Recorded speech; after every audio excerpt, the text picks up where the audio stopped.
মামুনকে হত্যার একাধিক পরিকল্পনা ও প্রচেষ্টা গ্রহণ করা হয়।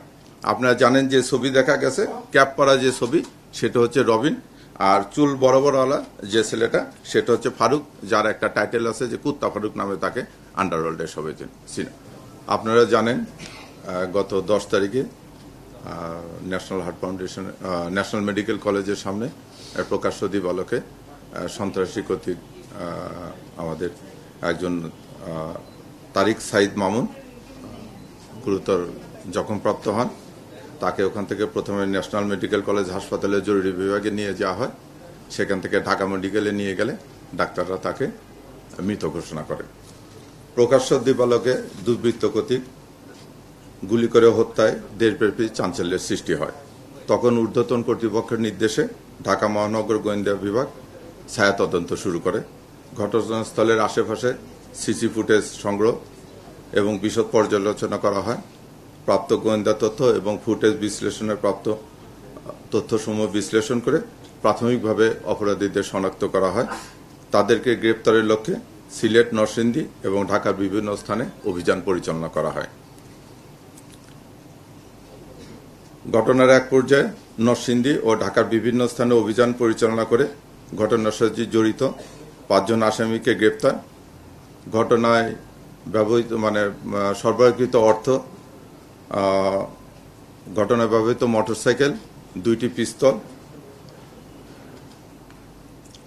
তারপরে আপনার অস্ত্রগুলি উদ্ধার করা হয়। অভিযানকালে আসামি ফারুক, রবিন, শামীম ও রুবেলকে নরসিংদী সদর থানাধীন ভেলানগর হইতে গ্রেপ্তার করা হয়। গ্রেপ্তারকৃত আসামিদের তল্লাশিপূর্বক ফারুক ও রবিনের হেফাজতে থাকা 1,53,640 টাকা উদ্ধার করা হয়, যা আসামি ফারুক ও রবিনকে সন্ত্রাসী রনি হত্যাকাণ্ডের পারিশ্রমিক হিসেবে প্রদান করে। জিজ্ঞাসাবাদে তারা আরও জানায় যে হত্যাকাণ্ডের পর আসামি ফারুক ও রবিন তাদের ব্যবহৃত অস্ত্র ও অব্যবহৃত গুলিগুলো একসময় মুদি দোকানি বর্তমানে কাফরুলের বাসিন্দা শীর্ষ সন্ত্রাসী রনির নির্দেশে আসামি রুবেলের হেফাজতে প্রদান করে। আসামি রুবেল অস্ত্রগুলি প্রাপ্তির পর তা রনিকে মোবাইল ফোনে নিশ্চিত করে। প্রাপ্ত তথ্যের ভিত্তিতে রুবেলকে নিয়ে মোহাম্মদপুর থানাধীন রায়েরবাজার এলাকায় অভিযান পরিচালনা করে অপর গ্রেপ্তারকৃত আসামি ইউসুফ, উনি পেশায় দর্জি, তার বসতবাড়ি থেকে তার দেখানো মতে 11/11/2025 তারিখে 23টা 5 ঘটিকায় 2টি বিদেশি পিস্তল, 6 রাউন্ড গুলি, 2টি ম্যাগাজিন উদ্ধার করা হয়।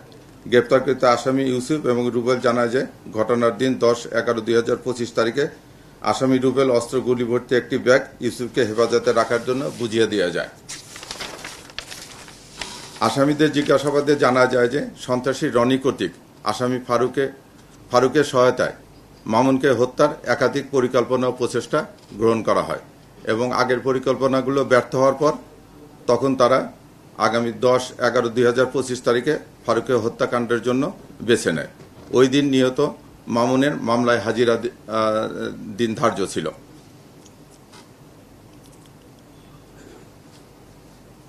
পরিকল্পনা বাস্তবায়নের লক্ষ্যে ঘটনার পূর্বের দিন অর্থাৎ 9/11/2025 তারিখে সন্ধ্যার দিকে সন্ত্রাসী রনি তার নিজ বাসায় অপর সন্ত্রাসী রবিনকে ডেকে নেয়। রনি জানায় তার সঙ্গে ফারুক, সুমন, কামাল সহ আরও 2-1 থাকবে, তারা মামুনকে হত্যা করবে। তখন রবিন রনির এই প্রস্তাবে রাজি হয়। সেই অনুযায়ী গত 10/11/2025 তারিখে সন্ত্রাসী রনি 9টায় সন্ত্রাসী রবিনকে ফোন দিয়ে জজকোর্ট এলাকায় যেতে নির্দেশ প্রদান করে। 10টার দিকে সন্ত্রাসী রবিন তার বন্ধু শামীম, যে ঢাকা ডেন্টালের আউটসোর্সিংয়ে লিফট অপারেটর, তার মোটরসাইকেলে চড়ে রবিন জজকোর্ট এলাকায় গমন করে। রবিনের নির্দেশ অনুযায়ী ফারুক, সুমন ও কামাল আরও 2-3 জন অজ্ঞাতনামা, যাদের পরিচয় এখনো আমরা নিশ্চিত করতে পারিনি, জজকোর্ট এলাকায় উপস্থিত হয়।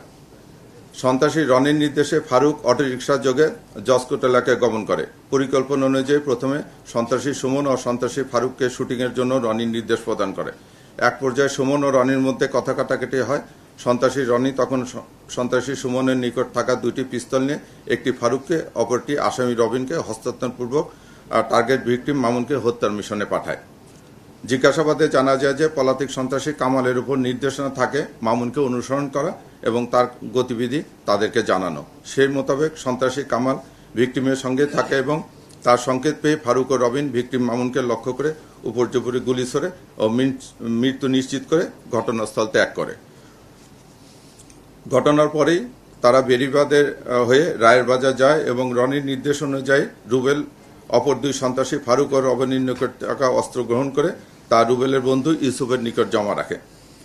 পরবর্তীতে রনির প্রদত্ত 2 লাখ টাকা রুবেল, শুটার ফারুক ও শুটার রবিনকে প্রত্যেককে 1 লাখ টাকা করে প্রদান করে। সন্ত্রাসী রনির পরিকল্পনার নির্দেশে সন্ত্রাসী রুবেলের মাধ্যমে সন্ত্রাসী ফারুক ও রবিন শামীমকে ঢাকা থেকে সিলেটের উদ্দেশ্যে পাঠানো হয়। রুবেল নিজেও তাদের সফরসঙ্গী ছিল। ঘটনার পরপরই সন্ত্রাসী রনি আসামি ফারুক, রুবেল ও শামীমের ব্যবহৃত মোবাইলগুলো তাৎক্ষণিকভাবে নিয়ে নেয়, যেন আইন শৃঙ্খলা বাহিনী তাদেরকে ফলো না করতে পারে বা এটা নিয়ে কোনো কাজ না করতে পারে।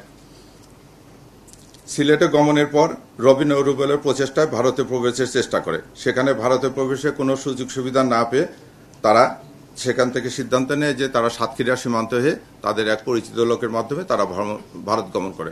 তারা ফেরার পথে সিলেট থেকে রওনা হওয়ার পথে আমরা তাদেরকে নরসিংদী থেকে গ্রেপ্তার করা হয় একটি বাস থেকে। আপনারা জানেন যে ছবি দেখা গেছে, ক্যাপ পরা যে ছবি সেটা হচ্ছে রবিন, আর চুল বড় বড়ওয়ালা যে ছেলেটা সেটা হচ্ছে ফারুক, যার একটা টাইটেল আছে যে কুত্তা ফারুক নামে তাকে আন্ডারওয়ার্ল্ডের সবাই চিনে।